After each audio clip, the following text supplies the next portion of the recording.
afternoon or good evening? Which do you prefer? Good afternoon? Okay. They're going to be loading the PowerPoint in just a minute, but I just want to thank you. It looks like we actually kept a good majority of everybody here throughout the day, so thank you for staying all day. And thank you. I am the last speaker today, I believe, so after this, we'll be able to move around a little bit. I'm sure we'll enjoy that. And that looks like it.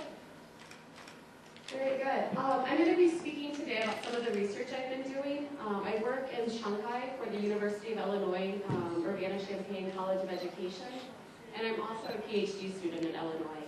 So instead of talking about the work that I actually do for the College of Education, I'm going to be talking about some of the research I've been involved in. It actually correlates with a lot of what we've been listening to today from other speakers.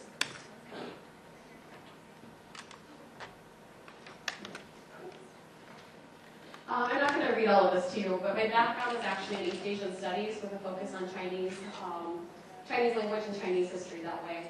And I'm doing a second master's right now in East Asian languages and cultures. I'm doing a PhD in education, of course.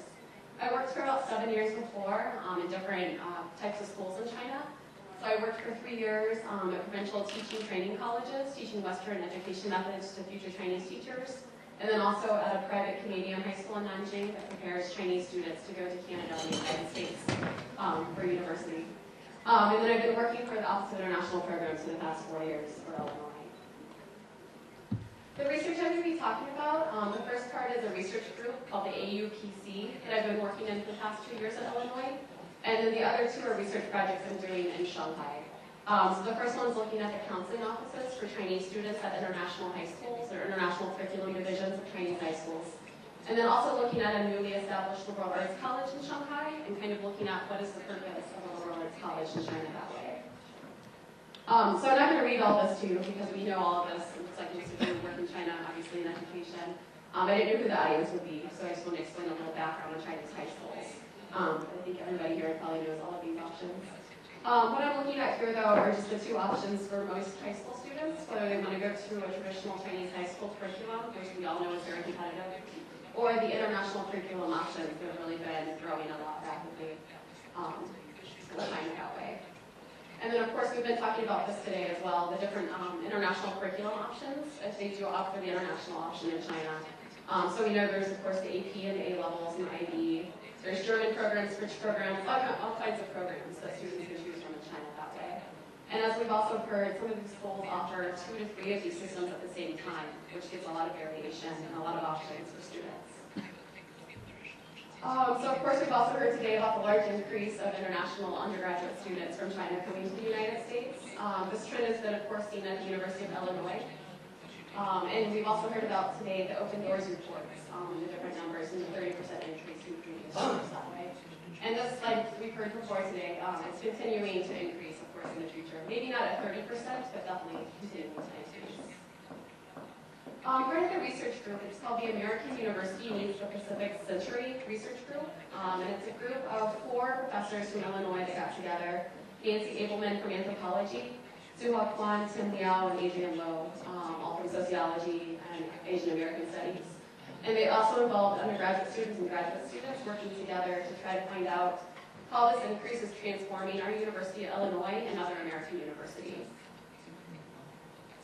So the group meets weekly throughout the academic year to talk about different meetings and host guest speakers.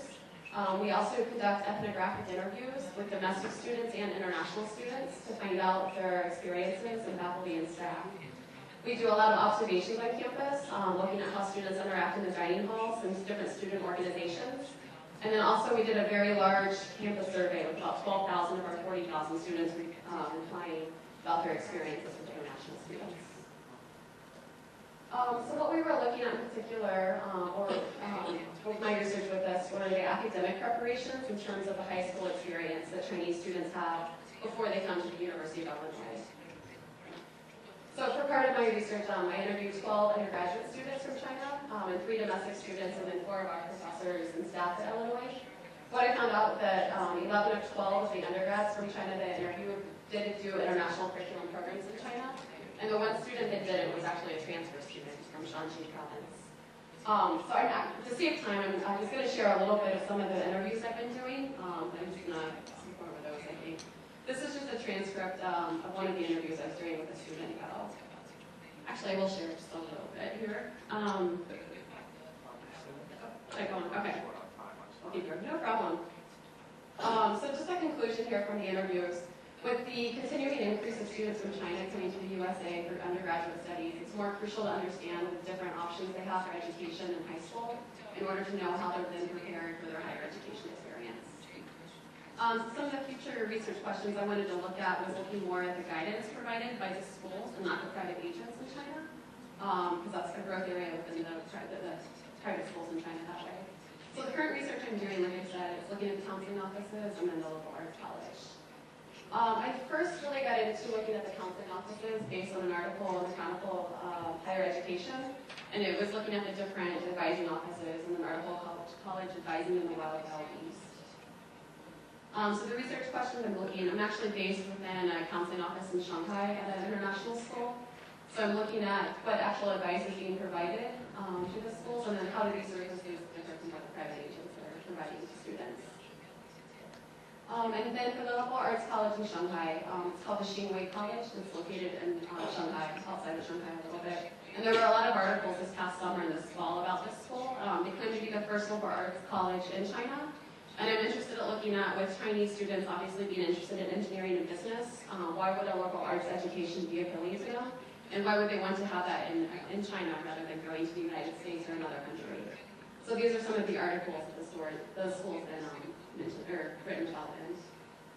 So the interviews I'm doing with the students there are just very straightforward. Why are they choosing to do a liberal arts education in China that way? And then the faculty have left their careers and their tenure positions as professors in the U.S. to come teach at a liberal arts college in China. So just trying to figure out what that means for them as well. These are just the references, which I'm sure you're dying to look up. And that's all I have then. So thank you very much.